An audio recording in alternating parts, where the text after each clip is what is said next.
A reading from the Gospel of Mark. They went on from there and passed through Galilee, and Jesus would not have anyone know it, for he was teaching the disciples, saying to them, "The human one will be delivered into the hands of human beings, and will be killed by them. And having been killed, the human one will rise after 3 days." But they did not understand the saying, and they were afraid to ask Jesus. As they came to Capernaum, and having entered the house, Jesus asked them, "What were you discussing on the way?" But they were silent. For on the way they had discussed with one another who was the greatest. And Jesus sat down and called the 12 and said to them, "Anyone who would be first must be last of all and servant to all." And Jesus took a child, put the child in the midst of them, and taking the child in his arm, Jesus said to them, "Whoever receives one such child in my name receives me, and whoever receives me receives not me, but the one who sent me." May God add understanding to the reading of the gospel. Amen. Please be seated.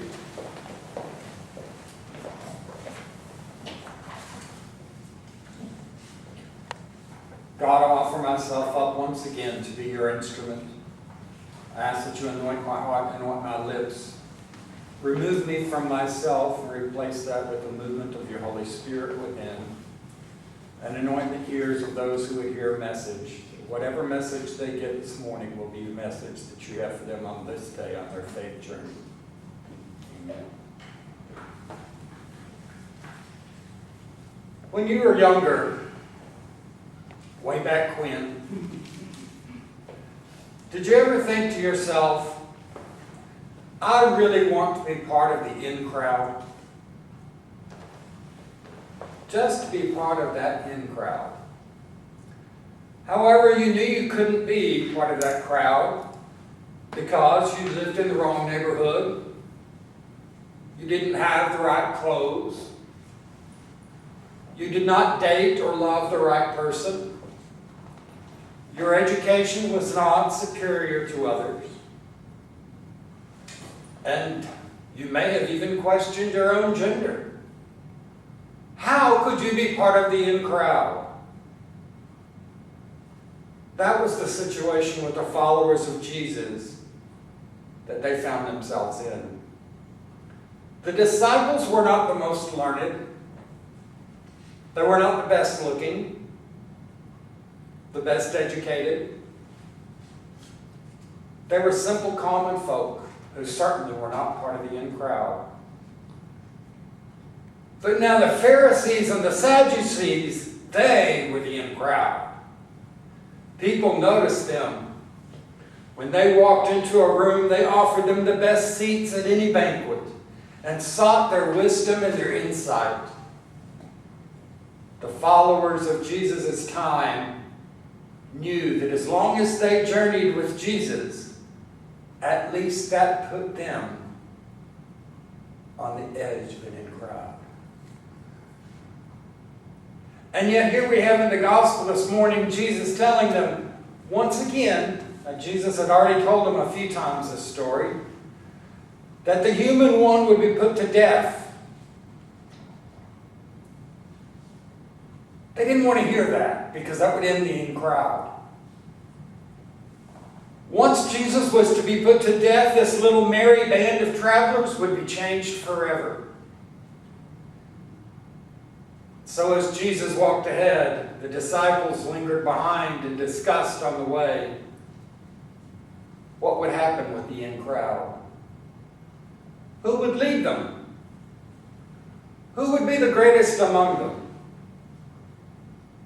The discussion was probably not very interesting. It was probably pretty generic at first. And then, like most, probably became very loud and heated, almost like a political debate. So after the journey for the day, they entered the house. And Jesus asked them, "What were you guys arguing about?" They didn't reply. Their shameful silence told Jesus everything. Jesus did not rebuke them or belittle them. Jesus told them the story of how to be a servant of servants and a leader of leaders by doing what they had already been doing. No one needed to have authority over another. They needed to have an understanding of the gifts that they each possessed and a healthy respect for each gift that others would have. And then in that gospel narrative, Jesus takes even a child into his arms and said that they should accept even the child among them. Why? That brat's not part of the in crowd for sure. The child has nothing to offer. The child has no sage advice or guidance for them. That child had to be cared for, nurtured, and strengthened by the relationship that they could offer that child. It's the same for us. We are that child. We are the child of God. We are the future of the servants by being the servant of today. I know that this sounds odd and goes against our society today. Our whole society and our economy is based on being the best. It's based on who you can knock out of your way first so that you can get there before them. It's based on who can tell the biggest and boldest lies so that the other person looks like the biggest, dumbest scum on earth. Our society is based on getting ahead, forsaking other people, stepping on those that we have to step on. After all, they're just servants. Why can't we walk upon them? We are the servants. We want the world to look at the ones as if we have the answers. We want people to look at us and think we are the greatness. We must remind ourselves that greatness and servitude are both great gifts to possess. However, one without the other is not sustainable for long. Greatness shows what we aspire to. Servitude shows what we were created to do and to be. Greatness is a quest in life. Servitude is a way of life and illustrates the best of life. We are called, just as Jesus was, to be the servant of all, so that each of us would find our salvation. That must be our call as followers today. To serve not only the great ones around us, but to seek out the least among us to serve, so that we are lifting them closer to a world of enlightenment, joy, power, and salvation. Look around you every day and realize that you are the in crowd, for you already have received the gift of greatness from God and from Jesus. You have received the gift of yourself, and that is the greatest thing that you will ever receive, and the hardest thing for you to ever find is yourself in this crazy world. It's time for us to stop looking in the window and wondering how to be part of that in crowd. It's time for us to start living life as in the crowd. Veering off of this for a little bit. I told you a few weeks ago about Reverend David Farrell, who was a pastor with MCC in San Diego, who passed away a couple of weeks ago. This morning we got the posting from Troy Perry, who was at his memorial service yesterday. And I don't know why I thought of it, but years ago, Troy gave a sermon. It was in the beginning of the founding of MCC, and he would travel to all sorts of places. There was very little money, so of course he always flew coach. And for those of you who ever met Troy, Troy was not a petite person. He was a rather large, robust man. Fitting into a coach seat would not have been pleasant.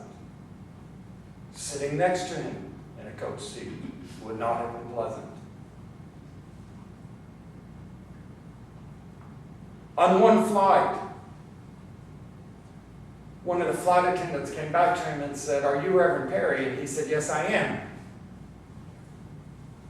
She said, "Well, we've got a mix-up in our flight." And he just knew in his heart that he was going to be kicked off that flight and have to wait for another flight. She said, "We've got a couple that needs to sit together. Would you mind if we change your seat?" And he said, "No, I guess not." A little bit frustrated, but he got up. She said, "Do you want to go to first class?" And for the first time in his life, he got to fly first class. He said from that moment on, "I don't want to sit and coach anymore. I want to be in first class because we deserve first class. We deserve to be in the in crowd. We deserve to have people look at us and say, 'God, you look good today. I love your clothes. That minion on your shirt makes me happy and smile. That camper on your t-shirt makes me say, let's just go camping and to heck with the world.' We deserve it." When Troy was giving that sermon, what he was preaching on, and I never get these names right, Mendigo. Shadrach. Yes, thank you, Shadrach, sister. Meshach, and Abednego. Yes, waiting, some of them waiting to get to the fires. Troy said at that moment he would never wait to get into a fire, but wait to get into first class. And that's what we are about as Christians.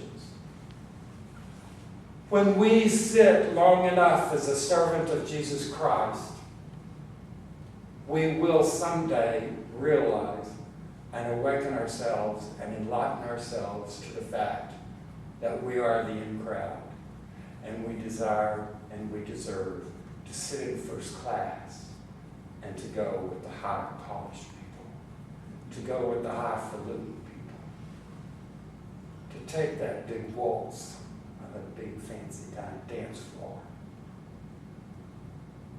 not as a bucket wish, but as a way of life, waltzing through this crazy little world, saying it doesn't matter because I'm the in crowd. I walk with Jesus. God, let us find courage to accept our servanthood and our greatness. Grant us the courage and strength to show both attributes at the correct time, so that we are bringing others with us into that same greatness. Amen.